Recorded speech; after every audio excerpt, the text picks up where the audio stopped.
Hello friends, ഏവർക്കും market അപ്ഡേറ്റ്സിൻ്റെ ഒരു പുതിയ എപ്പിസോഡിലേക്ക് വീണ്ടും സ്വാഗതം. ഇന്ന് നോക്കിക്കഴിഞ്ഞാൽ ഇന്ത്യൻ മാർക്കറ്റിൽ മുഴുവനായിട്ടും നല്ലൊരു കറക്ഷൻ്റെ റാലികളായിരുന്നു നിലനിന്നത്. നിഫ്റ്റിയിൽ നോക്കിക്കഴിഞ്ഞാൽ ഏകദേശം 151 പോയിൻറ്റ്സിൻ്റെ ഡിക്ലൈനോടുകൂടി 15,727ലും, സെൻസെക്സിൽ ഏകദേശം 485 പോയിൻറ്റ്സിൻ്റെ ഡിക്ലൈനോടുകൂടി 52,568ലും, ബാങ്ക് നിഫ്റ്റിയിൽ ഏകദേശം 497 പോയിൻറ്റ്സിൻ്റെ ഡിക്ലൈനോടുകൂടി 30,274 ഇന്ന് ക്ലോസ് ആയിട്ടുണ്ടായിരുന്നത്. സെക്ടർ വൈസ് മാർക്കറ്റ് നോക്കിയാലും IT സെക്ടർ ഒഴിച്ചു കഴിഞ്ഞാൽ ബാക്കി എല്ലാ സെക്ടറിലും തന്നെ ഒരു പ്രോഫിറ്റ് ബുക്കിംഗ്, സെല്ലിംഗ് പ്രഷറായിരുന്നു കാണാനായിട്ടുണ്ടായിരുന്നത്. IT സെക്ടറായിരുന്നു ഒരു ചെറിയൊരു ഗ്രീൻ ടെറിട്ടറിയിൽ നിന്നത്. പ്രധാനമായിട്ട് നോക്കിക്കഴിഞ്ഞാൽ മെറ്റൽ, ബാങ്കിങ് സെക്ടറിലായിരുന്നു ഏറ്റവും കൂടുതൽ പ്രോഫിറ്റ് ബുക്കിംഗ് നിലനിന്നത്. ഇനി അതുപോലെ തന്നെ നിഫ്റ്റിയിൽ നോക്കിക്കഴിഞ്ഞാലും 43 സ്റ്റോക്കുകൾ ഡിക്ലൈനിലും ബാക്കി 7 സ്റ്റോക്കുകൾ മാത്രമായിരുന്നു അഡ്വാൻസസിലുണ്ടായിരുന്നത്. അതിൽ തന്നെ നോക്കിക്കഴിഞ്ഞാൽ tech Mahindra, SBI life, Eicher motors, Bajaj auto, HCL technologies ഇവരായിരുന്നു ടോപ്പ് 5 പെർഫോമിംഗ് സ്റ്റോക്സ് ആയിട്ടും നിന്നത്. ഇനി ബ്രോഡർ മാർക്കറ്റുകളിലേക്ക് വന്നു കഴിഞ്ഞാൽ മിഡ് ക്യാപ്പിൽ ഒരു 70.73% ഡിക്ലൈൻ റിപ്പോർട്ട് ചെയ്തു. സ്മോൾ ക്യാപ്പ് ഒരു ഫ്ലാറ്റ് എൻഡിങ് ആയിരുന്നു ഇന്ന് കാണാനായിട്ട് ഉണ്ടായിരുന്നത്. ഇനി നിഫ്റ്റിയുടെ ഒരു ഡെയിലി ചാർട്ടിലേക്ക് വന്നു കഴിഞ്ഞാൽ നമുക്ക് ഇന്നൊരു നെഗറ്റീവ് ഓപ്പണിംഗ് ആയിരുന്നു ഏഷ്യൻ മാർക്കറ്റിൻ്റെ ട്രെൻഡിനെ ഫോളോ ചെയ്തുകൊണ്ട് ഇന്ത്യൻ ഇൻഡിസസിലൊക്കെ കാണാനുണ്ടായിരുന്നത്. നിഫ്റ്റിയും ഒരു നെഗറ്റീവ് ടെറിട്ടറിയിൽ ആരംഭിച്ചു. പിന്നീട് ഫുൾ ഡേ നോക്കിക്കഴിഞ്ഞാൽ ഒരു പ്രോഫിറ്റ് ബുക്കിംഗ് ആയിരുന്നു കാണാനുണ്ടായിരുന്നത്. അതുപോലെ തന്നെ ഒരു ബിയറിഷ് ക്യാൻഡിൽ പ്ലോട്ട് ചെയ്തിട്ടാണ് ഇന്ന് മാർക്കറ്റ് എൻഡായിരിക്കുന്നത്. അതുമാത്രമല്ല, കഴിഞ്ഞ ഒരു 3 ദിവസത്തെ ഒരു ഗെയിൻ, ആ ഗെയിനെല്ലാം ഇറേസ് ചെയ്തുകൊണ്ട് നല്ലൊരു സ്ട്രോങ് ആയിട്ടുള്ള അല്ലെങ്കിൽ ഒരു ലോങ് ആയിട്ടുള്ള ഒരു ബിയറിഷ് ക്യാൻഡിൽ പ്ലോട്ട് ചെയ്താണ് ഇന്ന് എൻഡായിരിക്കുന്നത്. നിഫ്റ്റിയെ സംബന്ധിച്ചിടത്തോളം ഇനി നമുക്ക് 15,600 എന്നുള്ളൊരു റേഞ്ചുകൾ, 620 എന്നുള്ളൊരു റേഞ്ചുകൾ ഇമ്മീഡിയറ്റ് സപ്പോർട്ട് സോൺസ് ആയിട്ട് നിഫ്റ്റിക്ക് നിലനിൽക്കുന്നുണ്ട്. അതിനെ ബ്രേക്ക് ചെയ്ത് താഴേക്ക് വരികയാണെങ്കിൽ 15,450 റേഞ്ചുകളും സപ്പോർട്ട് സോൺസ് ആയിട്ട് നിഫ്റ്റിയെ സംബന്ധിച്ചിടത്തോളം നിലനിൽക്കുന്നു. എന്നാലും ഒരു ചെറിയൊരു വീക്ക്നെസ് തുടരാനുള്ള സാധ്യതകൾ നമുക്ക് പ്രതീക്ഷിക്കാം. അതുകൊണ്ട് തന്നെ വരും ദിവസങ്ങളിൽ നമുക്ക് മാർക്കറ്റിലൊന്ന് അടുത്തൊരു ട്രെൻഡ് ഒന്ന് വാച്ച് ചെയ്യുക. കാരണം കുറച്ച് നാളായിട്ട് ഇങ്ങനെ ഒരു റേഞ്ച് ബൗണ്ടറായിട്ട് നിഫ്റ്റി തുടരുന്നുണ്ട്. അപ്പോൾ നമുക്ക് ഈ ഒരു ട്രെൻഡിൽ നിന്നുള്ളൊരു റിവേഴ്സലാണോ നടക്കുന്നത് എന്താണെന്നുള്ളത് വരും ദിവസങ്ങളിലൊന്ന് വാച്ച് ചെയ്യുക. അതിനെ ബേസ് ചെയ്തുള്ളൊരു ഡിസിഷനിലേക്ക് പോകുന്നതായിരിക്കും ഇപ്പോൾ നമുക്ക് കുറച്ചൊന്ന് സേഫായിട്ടുണ്ടാവുക. ഇനി നമുക്ക് ഒരു റിവേഴ്സൽ വരികയാണ് എങ്കിൽ വീണ്ടും നമ്മുടെ ഓൾ ടൈം ഹൈ 15,900 എന്നുള്ളൊരു റേഞ്ചുകൾ റെസിസ്റ്റൻസ് സോണുകളായിട്ട് നിഫ്റ്റിയെ സംബന്ധിച്ചിടത്തോളം നിലനിൽക്കുന്നു. ഇനി ബാങ്ക് നിഫ്റ്റിൻ്റെ ചാർട്ടിലേക്ക് വന്നു കഴിഞ്ഞാൽ അവിടെയും നമുക്കൊരു നെഗറ്റീവ് സ്റ്റാർട്ടായിരുന്നു. അതിനുശേഷം ഒരു ബിയറിഷ് ക്യാൻഡിൽ പ്ലോട്ട് ചെയ്തുകൊണ്ടാണ് ബാങ്ക് നിഫ്റ്റി എൻഡായിട്ടുള്ളത്. ബാങ്ക് നിഫ്റ്റിയെ സംബന്ധിച്ചിടത്തോളം 35,800 റേഞ്ചുകൾ റെസിസ്റ്റൻസ് സോൺസ് ആയിട്ട് നിലനിൽക്കുന്നു. അതുപോലെ തന്നെ നമുക്കിനി 35,000 റേഞ്ചുകൾ സപ്പോർട്ട് സോൺസ് ആയിട്ട് ബാങ്ക് നിഫ്റ്റിയെ സംബന്ധിച്ചിടത്തോളം നിലനിൽക്കുന്നുണ്ട്. ഇനി ഇന്നത്തെ ഒരു ഗ്ലോബൽ മാർക്കറ്റിൻ്റെ സിറ്റുവേഷൻസിലേക്ക് വന്നു കഴിഞ്ഞാൽ ഇന്നത്തെ US ഫ്യൂച്ചേഴ്സൊക്കെ നല്ലൊരു നെഗറ്റീവ് ടെറിട്ടറിയിലാണ് ട്രേഡ് ആയിക്കൊണ്ടിരിക്കുന്നത്. അതുകൊണ്ട് തന്നെ US മാർക്കറ്റിലൊരു നെഗറ്റീവ് ഓപ്പണിങ്ങിലൊരു സാധ്യതകൾ നമ്മൾക്ക് നിലനിൽക്കുന്നുണ്ട്. ഇനി അതുപോലെ തന്നെ യൂറോപ്യൻ മാർക്കറ്റുകളിലേക്ക് വന്നു കഴിഞ്ഞാൽ അവിടെയും നല്ലൊരു നെഗറ്റീവ് ട്രേഡിംഗ് ആണ് കാണാനുള്ളത്. FTSE ഒക്കെ 146 പോയിൻറ്റ്സ് ഡൗണിൽ ഇപ്പോൾ ട്രേഡ് ആവുന്നു. ഏഷ്യൻ മാർക്കറ്റിൽ നോക്കിക്കഴിഞ്ഞാൽ മിക്സഡ് ട്രെൻഡാണ്. SGX നിഫ്റ്റി ബോർഡറിൽ ട്രേഡ് ആയിക്കൊണ്ടിരിക്കുന്നു. ഗോൾഡിൻ്റെ പ്രൈസിലൊരു വർധനവ് കാണുന്നുണ്ട്. അതുപോലെ തന്നെ രൂപയുടെ മൂല്യത്തിൽ നോക്കിക്കഴിഞ്ഞാൽ വീണ്ടും ഡോളറിന് എഗെയിൻസ്റ്റായിട്ട് ഒരു ചെറിയൊരു ഇടിവ് 74.71 ട്രേഡ് എൻഡായിട്ടുള്ളത്. ഇനി ഇൻസ്റ്റിറ്റ്യൂഷൻ ആക്ടിവിറ്റി നോക്കിക്കഴിഞ്ഞാൽ അവിടെ ഫോറിൻ ഇൻസ്റ്റിറ്റ്യൂഷൻ്റെ ഭാഗത്തു നിന്ന് 554 കോടിയുടെ നെറ്റ് വിത്ഡ്രോവൽ ഇന്ന് ക്യാഷ് മാർക്കറ്റിൽ ഉണ്ടായിട്ടുണ്ട്. ഡൊമസ്റ്റിക് ഇൻസ്റ്റിറ്റ്യൂഷനും ഇന്ന് വിത്ഡ്രോവലിലാണ് 949 കോടിയുടേത്. അപ്പോൾ നമുക്കിപ്പോൾ മാർക്കറ്റ് നോക്കിക്കഴിഞ്ഞാൽ നമുക്ക് ഇൻസ്റ്റിറ്റ്യൂഷനും രൂപയും അതുപോലെ തന്നെ ഗ്ലോബൽ മാർക്കറ്റുകളും ഒന്നും സപ്പോർട്ടീവായിട്ട് കാണുന്നില്ല. അതുകൊണ്ട് തന്നെ നാളത്തെ മാർക്കറ്റും ഒന്ന് കോഷ്യസായിട്ട് വാച്ച് ചെയ്യുക. എന്നിരുന്നാലും നാളെ നമുക്ക് നോക്കിക്കഴിഞ്ഞാൽ നമുക്ക് നിഫ്റ്റിയെ സംബന്ധിച്ചിടത്തോളം നോക്കിക്കഴിഞ്ഞാൽ TCSൻ്റെ റിസൾട്ടുകൾ ഇന്ന് വരുന്നുണ്ട്. അപ്പോൾ അതിൻ്റെ ഒരു റിയാക്ഷൻ നമുക്ക് മാർക്കറ്റിലുണ്ടാവും. എന്നിരുന്നാലും നാളെ ഒന്ന് കോഷ്യസായിട്ടിരിക്കുന്നതായിരിക്കും നന്നായിട്ടുണ്ടാവുക. രാവിലെ SGX നിഫ്റ്റി ഒന്ന് വാച്ച് ചെയ്യുക. അതിനെ ബേസ് ചെയ്ത് നമുക്ക് ഇന്ത്യൻ മാർക്കറ്റിൻ്റെ ഒരു ഓപ്പണിംഗ് ഐഡൻറ്റിഫൈ ചെയ്യാൻ സാധിക്കുന്നതാണ്.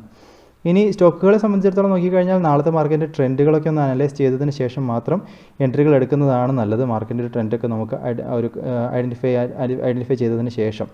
എന്നിരുന്നാലും ഈ ഒരു സ്റ്റോക്കുകൾ ജസ്റ്റ് ഡയലിനെ സംബന്ധിച്ചിടത്തോളം ഈ ഒരു സ്റ്റോക്കിൽ നോക്കിക്കഴിഞ്ഞാൽ വീണ്ടും നല്ലൊരു ബുള്ളിഷ് ക്യാൻഡിൽ പ്ലോട്ട് ചെയ്ത് പ്രീവിയസ് ഹൈഡ് അടുത്ത് ട്രേഡ് എൻഡായിട്ടുണ്ട്.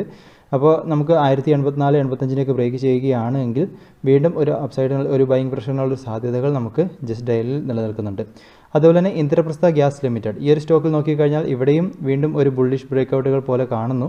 അപ്പോൾ ഇനി നമുക്ക് ഏകദേശം 584 മുകളിലേക്ക് പോവുകയാണെങ്കിൽ വീണ്ടും ഒരു ബൈയിങ് പ്രഷറിനുള്ള സാധ്യതകളുണ്ട്. വോളിയത്തിലും നല്ലൊരു വർധനവ് കണ്ടുവരുന്നുണ്ട്.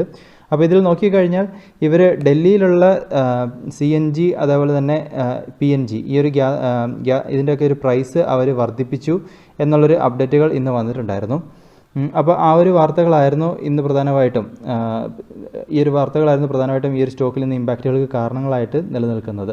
ഇനി അതുപോലെ തന്നെ റൈറ്റ്സിൻ്റെ ചാർട്ട് നോക്കിക്കഴിഞ്ഞാൽ അവിടെയും ഒരു നല്ലൊരു ബുള്ളിഷ് ക്യാൻഡിൽ ഇന്ന് പ്ലോട്ട് ചെയ്തിട്ടുണ്ട്. അപ്പോൾ ഇനി നമുക്ക് വോളിയത്തിലും ഒരു സഡൻ വർധനവ് കാണുന്നുണ്ട്. അപ്പോൾ ഇനി നമുക്ക് 292 മുകളിലേക്ക് പോവുകയാണെങ്കിൽ വീണ്ടും ഒരു ഓപ്പർച്യൂണിറ്റി റൈറ്റ്സിലും നിലനിൽക്കുന്നു. അതുപോലെ തന്നെ ഫസ്റ്റ് സോഴ്സ് സൊല്യൂഷൻ ഈ ഒരു ചാർട്ട് നോക്കിക്കഴിഞ്ഞാൽ നല്ലൊരു ചാർട്ടായിട്ട് കാണുന്നുണ്ട് ഇവരുടെ ചാർട്ട്. അപ്പോൾ നമുക്കൊരു കൺസോളിഡേഷൻ നടന്നതിന് ശേഷം ഇനി ഒരു ബ്രേക്കൗട്ടുകൾക്കായിട്ട് വരുന്നത് പോലെ കാണുന്നു. അപ്പോൾ നമുക്കിനി 200 മുകളിലേക്ക് പോവുകയാണ് എങ്കിൽ നമുക്കിനി ഒരു പോസിബിലിറ്റി ഫസ്റ്റ് സോഴ്സ് സൊല്യൂഷനിലും നിലനിൽക്കുന്നുണ്ട്. തീർച്ചയായിട്ടും ഈ ഒരു ചാർട്ടും നിങ്ങളൊന്ന് ട്രാക്ക് ചെയ്യുന്ന കാര്യം ശ്രദ്ധിക്കുക. ഇനി അതുപോലെ തന്നെ ടാറ്റ മോട്ടോഴ്സിൻ്റെ ചാർട്ട് നോക്കിക്കഴിഞ്ഞാൽ തീർച്ചയായിട്ടും വീണ്ടും ഒരു ബിയറിഷ് ക്യാൻഡിലാണ് ഇന്നും പ്ലോട്ട് ചെയ്തിട്ടുണ്ടായിരുന്നത്. അപ്പോൾ അവരുടെ ഒരു ഗ്ലോബൽ ഹോൾസെയിൽ ഡാറ്റയ്ക്ക് ഇന്ന് പബ്ലിഷ് ആയിട്ടുണ്ടായിരുന്നു. അപ്പോൾ ആ ഒരു ഡാറ്റ നോക്കിക്കഴിഞ്ഞാൽ അവരുടെ ഗ്ലോബൽ ഹോൾസെയിൽസിൽ ഏകദേശം ഇൻക്ലൂഡിംഗ് ജാഗർ ലാൻഡ് റോവർ ഏകദേശം 134% വർധനവാണ് ഇയർ ഓൺ ഇയറിൽ ഉണ്ടായിരിക്കുന്നത് ഈ ഒരു ഫിനാൻഷ്യൽ ഇയർ Q1. അതുപോലെ തന്നെ ഇവരുടെ കൊമേഴ്ഷ്യൽ വെഹിക്കിൾ സെഗ്മെൻറ്റ് എടുത്തു കഴിഞ്ഞാൽ 355% വർധനവ് ഗ്ലോബൽ ഹോൾസെയിൽസിൽ റിപ്പോർട്ട് ചെയ്തു ഇയർ ഓൺ ഇയറിൽ. അതുപോലെ തന്നെ പാസഞ്ചർ വെഹിക്കിൾ സെയിൽസിൽ നോക്കിക്കഴിഞ്ഞാൽ 102% വർധനവും റിപ്പോർട്ട് ചെയ്യപ്പെട്ടിട്ടുണ്ട്. എന്നിരുന്നാലും ഇന്ന് ഈ ഒരു സ്റ്റോക്ക് ഡൗണിലേക്ക് പോകാനുള്ള കാരണങ്ങൾ നോക്കിക്കഴിഞ്ഞാൽ ജാഗർ ലാൻഡ് റോവറിൻ്റെ ഭാഗത്തു നിന്ന് വീണ്ടും ഈ ഒരു ഫിനാൻഷ്യൽ ഇയർ ഇപ്പോൾ ഫസ്റ്റ് ഹാഫ് തീരാറായി. അപ്പോൾ ഈ ഒരു ഫസ്റ്റ് ഹാഫ് മുഴുവനായിട്ട് നോക്കിക്കഴിഞ്ഞാൽ ഏകദേശം 36% ഇടിവ് ഇവരുടെ സെയിൽസ് വോളിയത്തിൽ വരാൻ സാധ്യതകൾ ഉണ്ട് എന്നാണ് കാണിച്ചിരിക്കുന്നത്. പ്രധാനമായിട്ടും ഈ ഒരു സെമി കണ്ടക്ടറിൻ്റെ ഷോർട്ടേജ് ആണ് കാരണങ്ങളായിട്ട് പറഞ്ഞിരിക്കുന്നത്. അപ്പോൾ ഈ ഒരു ഏകദേശം 36% ഇടിവ് വരും എന്നുള്ളൊരു കാരണങ്ങളാണ് അല്ലെങ്കിൽ ആ ഒരു അനൗൺസ്മെൻ്റ് ആണ് വീണ്ടും ടാറ്റ മോട്ടോഴ്സിൻ്റെ ഒരു ഡിക്ലൈനിന് കാരണങ്ങളായിട്ട് പറഞ്ഞിരിക്കുന്നത്. അപ്പോൾ എന്നിരുന്നാലും ഈ ഒരു സെക്കൻഡ് ഹാഫ് ആകുമ്പോഴത്തേക്കും ഫിനാൻഷ്യൽ ഇയറിൻ്റെ സെക്കൻഡ് ഹാഫ് ആകുമ്പോഴത്തേക്കും ഈ ഒരു റിക്കവറി വീണ്ടും ഉണ്ടാവും എന്നും ഉള്ളൊരു വിശ്വാസവും അല്ലെങ്കിൽ ഒരു പ്രതീക്ഷകളും അവർ പങ്കുവെക്കുന്നുണ്ട്. ഇനി അതുപോലെ തന്നെ മദേഴ്സ് ആൻഡ് സുമിയെ സംബന്ധിച്ചിടത്തോളം ഈ ഒരു സ്റ്റോക്കിൽ നോക്കിക്കഴിഞ്ഞാൽ വീണ്ടും ഒരു സെല്ലിംഗ് പ്രഷർ കണ്ടുവരുന്നുണ്ട്. അപ്പോൾ ഈ ഒരു സ്റ്റോക്കുകളൊക്കെ അതുപോലെ തന്നെ LIC ഹൗസിംഗ് ഫിനാൻസിലും ഒരു സെല്ലിംഗ് പ്രഷറൊക്കെ ആണ് നിലനിൽക്കുന്നത്. അതുകൊണ്ട് തന്നെ നാളത്തെ മാർക്കറ്റിൻ്റെ ട്രെൻഡിനനുസരിച്ച് ഈ ഒരു സ്റ്റോക്കുകളെ നിങ്ങളൊന്ന് കൺസിഡർ ചെയ്യുന്ന കാര്യം ശ്രദ്ധിക്കുക.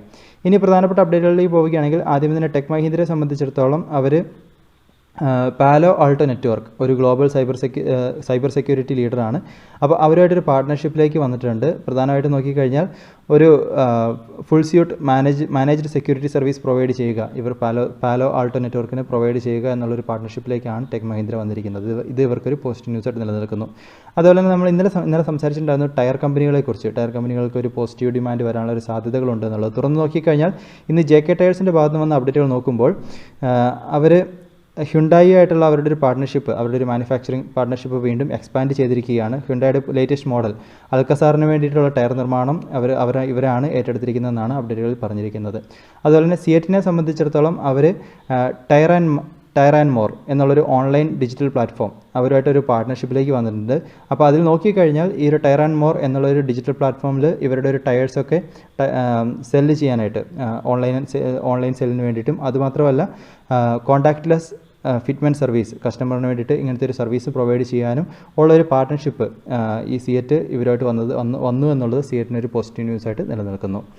ഇനി അടുത്തായിട്ട് റെയിൽടെൽ കോർപ്പറേഷനെ സംബന്ധിച്ചിടത്തോളം അവർക്ക് ഏകദേശം 23 കോടിയുടെ വർക്ക് ഓർഡർ സാഗർ കേബിൾ നെറ്റ്വർക്കിൻ്റെ ഭാഗത്തു നിന്നും കിട്ടിയതായിട്ട് അപ്ഡേറ്റുകളിൽ കാണിച്ചിരിക്കുന്നു. ഇനി L&T ഇൻഫോടെക്കിനെ സംബന്ധിച്ചിടത്തോളം അവർ ക്യൂലോജിക് ടെക്നോളജീസ് എന്നുള്ളൊരു കമ്പനീനെ അക്വിസിഷൻ ജൂലൈ 7-ാം തീയതി ഇന്നലെ കംപ്ലീറ്റ് ചെയ്തു എന്നുള്ളൊരു അപ്ഡേറ്റുകൾ കമ്പനിയുടെ ഭാഗത്തു നിന്ന് വന്നിട്ടുണ്ടായിരുന്നു. ഇനി അടുത്തായിട്ട് ശ്രദ്ധിക്കേണ്ട ഒരു പ്രധാനപ്പെട്ട വാർത്ത federation of automobile dealers association ഫാഡയുടെ ഭാഗത്തു നിന്ന് വന്ന ജൂൺ സെയിൽസ് ഡാറ്റയാണ്. അപ്പോൾ അതിൽ നോക്കിക്കഴിഞ്ഞാൽ ഈ ഒരു ജൂൺ സെയിൽസിൽ നല്ലൊരു വർധനവ് കണ്ടു എന്നാണ് അവർ അപ്ഡേറ്റ് ചെയ്തിരിക്കുന്നത്. പ്രധാനമായിട്ടും ഈ ഒരു പെൻഡപ്പ് ഡിമാൻഡുകളാണ് ഈ ഒരു സെയിൽസ് വർധനവിന് കാരണങ്ങളായിട്ട് അവർ കാണിച്ചിരിക്കുന്നത്. അവരുടെ അപ്ഡേറ്റുകൾ നോക്കിക്കഴിഞ്ഞാൽ ടോട്ടൽ വെഹിക്കിൾ സെയിൽസിൽ 23% വർധനവ് 22.6% വർധനവാണ് ഇയർ ഓൺ ഇയറിൽ റിപ്പോർട്ട് ചെയ്തിരിക്കുന്നത്. റീറ്റെയിൽ സെയിൽസ് നോക്കിക്കഴിഞ്ഞാൽ 28% ഡിക്ലൈൻ റിപ്പോർട്ട് ചെയ്തു. എന്നിരുന്നാലും 2 വീലർ സെയിൽസിൽ 17% വർധനവും 3 വീലർ സെയിൽസിൽ 22% വർധനവും പാസഞ്ചർ വെഹിക്കിൾ സെയിൽസിൽ 43% വർധനവും ട്രാക്ടർ സെയിൽസിൽ 14% വർധനവും കൊമേഴ്ഷ്യൽ വെഹിക്കിൾ സെയിൽസിൽ 2 മടങ്ങിലധികമുള്ള വർധനവും ഇയർ ഓൺ ഇയറിൽ റിപ്പോർട്ട് ചെയ്തു എന്നുള്ളതാണ് ഇവരുടെ ഭാഗത്ത് നിന്ന് അപ്ഡേറ്റുകളിൽ പറഞ്ഞിരിക്കുന്നത്. അപ്പോൾ ഇത് ഓട്ടോമൊബൈൽ കമ്പനികൾക്കൊക്കെ ഒരു പോസിറ്റീവ് ന്യൂസായിട്ട് നിലനിൽക്കുന്നത്. അതുമാത്രമല്ല ഇനിയും കൂടുതൽ ലോക്ക്ഡൗൺ റിലാക്സേഷൻസ് വരുന്നത് പ്രത്യേകിച്ചും സൗത്ത് ഇന്ത്യയിലൊക്കെ ലോക്ക്ഡൗൺ റിലാക്സേഷൻ വരുന്നത് ഇവർക്കൊരു പോസിറ്റീവായിട്ട് ഓട്ടോമൊബൈൽ കമ്പനികൾക്കൊക്കെ ഒരു പോസിറ്റീവായിട്ട് മാറും എന്നാണ് ഇവരുടെ അപ്ഡേറ്റുകളിൽ പറഞ്ഞിരിക്കുന്നത്. ഇനി Q1 റിസൾട്ടുകൾ നോക്കുമ്പോൾ മാക്രോടെക് ഡെവലപ്പേഴ്സ് ഇവരുടെ പ്രീ സെയിൽസിൽ 88% വർധനവാണ് ഇയർ ഓൺ ഇയറിൽ റിപ്പോർട്ട് ചെയ്തിരിക്കുന്നത്. പ്രധാനമായിട്ടും ലോ ഇൻട്രസ്റ്റ് റേറ്റ് അതേപോലെ തന്നെ പെൻഡപ്പ് ഡിമാൻഡുകളൊക്കെയാണ് ഈ ഒരു വർധനവിന് കാരണങ്ങളായിട്ട് അവർ കാണിച്ചിരിക്കുന്നത്. എന്നിരുന്നാലും ക്വാർട്ടർ ഓൺ ക്വാർട്ടർ നോക്കുമ്പോൾ മാർച്ച് ക്വാർട്ടറിനെ അപേക്ഷിച്ച് നോക്കുമ്പോൾ 62% ഡിക്ലൈൻ പ്രീ സെയിൽസിൽ റിപ്പോർട്ട് ചെയ്തിട്ടുമുണ്ട്. അപ്പോൾ അതിനൊരു കാരണങ്ങളായിട്ട് അവർ പറഞ്ഞിരിക്കുന്നത് മാർച്ച് ക്വാർട്ടറിൽ നോക്കിക്കഴിഞ്ഞാൽ ചില സംസ്ഥാനങ്ങളിൽ സ്റ്റാമ്പ് ഡ്യൂട്ടിയിലൊക്കെ നല്ലൊരു വർധനവ് കൊണ്ടുവന്നിരുന്നു, നല്ലൊരു ഇടിവ് കൊണ്ടുവന്നിരുന്നു, അല്ലെങ്കിൽ അത് നന്നായിട്ട് കുറച്ചിട്ടുണ്ടായിരുന്നു.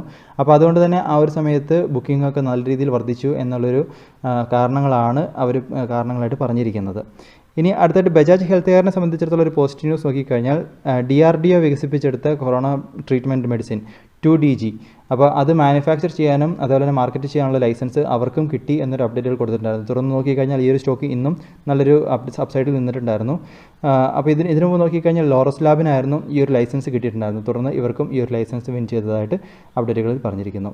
ഇനി അതുപോലെ തന്നെ IPO വിഭാഗത്തിലേക്ക് വന്നു കഴിഞ്ഞാൽ സൊമാറ്റോൻ്റെ IPO ഏകദേശം 9375 കോടിയുടെ IPO SBI കാർഡ്സ് കഴിഞ്ഞ് കഴിഞ്ഞാൽ ഏറ്റവും വലിയ IPO ആണ് വരാൻ പോകുന്നത്.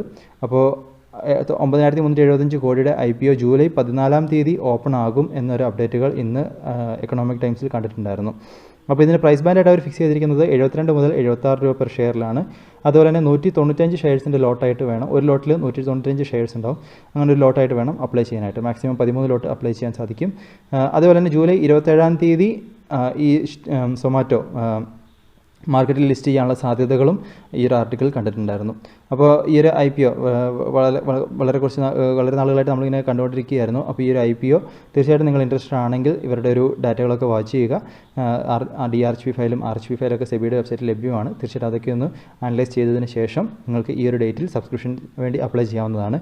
അപ്പോൾ ഈ ഒരു വാർത്ത വന്നത് ഇൻഫോ എഡ്ജ് ഇവരുടെ പാരൻറ്റ് കമ്പനിക്ക് ഒരു പോസിറ്റീവ് ന്യൂസ് ആയിട്ടായിരുന്നു ഇന്ന് നിന്നിട്ടുണ്ടായിരുന്നത്. ഇനി ക്ലീൻ സയൻസ് IPO നോക്കിക്കഴിഞ്ഞാൽ ഇന്ന് ഏകദേശം 3 മടങ്ങിലധികമുള്ള വർധനവ് ഡേ 2-ൽ റിപ്പോർട്ട് ചെയ്തിരിക്കുന്നു. അതുപോലെ തന്നെ 3 മടങ്ങിലധികമുള്ള സബ്സ്ക്രിപ്ഷനും അതുപോലെ തന്നെ GR ഇൻഫ്രാപ്രൊജക്റ്റ് നോക്കിക്കഴിഞ്ഞാൽ 4 മടങ്ങിലധികമുള്ള സബ്സ്ക്രിപ്ഷനും ഇന്ന് റിപ്പോർട്ട് ചെയ്തിട്ടുണ്ട്. നല്ലൊരു റെസ്പോൺസാണ് ഈ 2 IPOകൾക്കും ഇപ്പോൾ മാർക്കറ്റിൽ കിട്ടിക്കൊണ്ടിരിക്കുന്നത്. ഇനി നാളെയാണ് ഇവരുടെ സബ്സ്ക്രിപ്ഷനുള്ള വിൻഡോ ക്ലോസ് ആവുന്നത്. തീർച്ചയായിട്ടും നിങ്ങൾ ട്രൈ ചെയ്യുന്നുണ്ട് എങ്കിൽ ഇനിയും നാളെയും നിങ്ങൾക്ക് ട്രൈ ചെയ്യാവുന്നതാണ്. അപ്പോൾ അതുപോലെ തന്നെ നമുക്ക് ഇന്ന് TCSൻ്റെ റിസൾട്ടുകൾ ഇന്ന് പബ്ലിഷ് ആവാൻ പോകുന്നു. തീർച്ചയായിട്ടും ആ ഒരു ഡാറ്റകളും വാച്ച് ചെയ്യുക.